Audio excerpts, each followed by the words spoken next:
এখানে অনেক ভাই আছে রমাদানুল মুবারকের আজকে 23 রমাদান চলে যাচ্ছে, একদিনও তাহাজ্জুদ পড়া নাই। অনেক ভাই আছে এখানে, অনেক ভাই আছে। আহা প্রিয় ভাই আমার, রাসূল সাল্লাল্লাহু আলাইহি ওয়াসাল্লাম রমাদানের শেষ দশকে নিজে তো বেশি আমল করতেন, স্ত্রী, ছেলে সন্তান, আপনজনদেরকেও বলতেন। আবার এখানে অনেক মুরব্বী বাবারা আছে, নিজে আস্তে করে টুক করে উঠে ওযুদাস করে নিজে নামাজ পড়ে। অথচ নিজের সাথে নিজের স্ত্রীটা ছিল, পাশের রুমে ছেলে ছিল, ছেলের বউ ছিল, পাশের রুমে মেয়ে ছিল বা নাতি পুতিরা ছিল, কাউকে বলে নাই। এরকম নয় ভাই, রাসূল সাল্লাল্লাহু আলাইহি ওয়াসাল্লাম এরকম করতেন না, নিজেও আমল করতেন।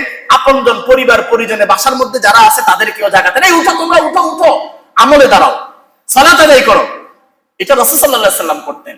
এই জন্যই মুরব্বী বাবারা যারা পার্সোনাল একা একা আমল করেন, আপনাকে আমি বলবো এই বদঅভ্যাস বাদ দিয়ে আজকে থেকে আপনি রাসূল সাল্লাল্লাহু আলাইহি ওয়াসাল্লামের আমল করা শুরু করেন।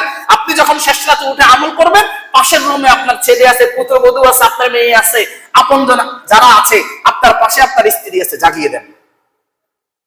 সূরা আবি দাউদের বর্ণনায় রাসূলুল্লাহ সাল্লাল্লাহু আলাইহি ওয়াসাল্লাম বলেন, পৃথিবীতে শ্রেষ্ঠ স্ত্রী, শ্রেষ্ঠ স্বামী, শ্রেষ্ঠ দাম্পত্য ওরা যে স্বামী নিজে তাহাজ্জুদের জন্য উঠে স্ত্রীকে জাগায়, উঠো তাহাজ্জুদের সময় হয়েছে।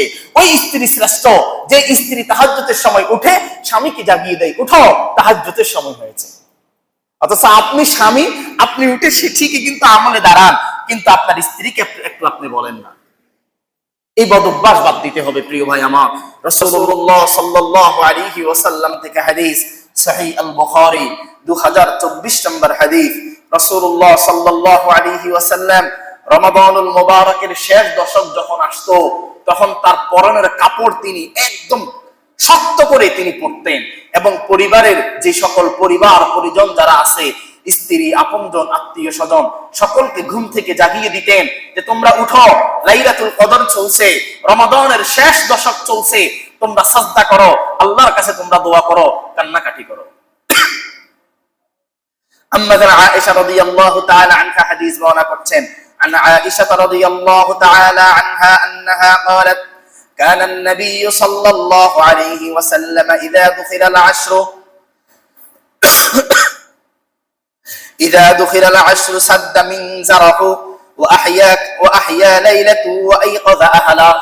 রাসূলুল্লাহ সাল্লাল্লাহু আলাইহি ওয়াসাল্লামের ব্যাপারে আম্মাজান আয়েশা বলছেন যে রাসূল সাল্লাল্লাহু আলাইহি ওয়াসাল্লাম রমাদানের শেষ দশক আসলে তিনি যে পরনে কাপড় পরতেন সেটাকে শক্ত করে গিট্টু দিতেন।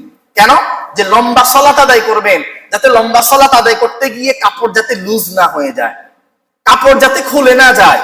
এই জন্য রাসূলুল্লাহ সাল্লাল্লাহু আলাইহি ওয়াসাল্লাম তার পরনের কাপড়কে শক্ত করে গিট্টু দিতেন।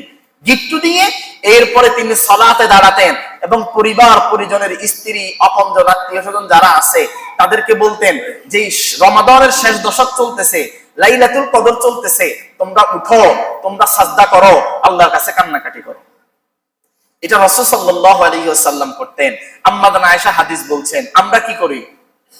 আমরা তো আচ্ছা মতো একটা ঘুম দিই। প্রিয় ভাই আমার, ঘুম যাওয়া কোনো সমস্যা না, কিন্তু কমপক্ষে শেষ রাতে উঠে একটু আমল করা, স্ত্রীকে জাগিয়ে দেওয়া, সন্তানদেরকে জাগিয়ে দেওয়া, ঘরের মধ্যে, বাসার মধ্যে আপনজন যারা আছে তাদেরকে জাগিয়ে দেওয়া, যেটা রাসূল সাল্লাল্লাহু আলাইহি ওয়াসাল্লাম করেছেন, আমরা তো করি না।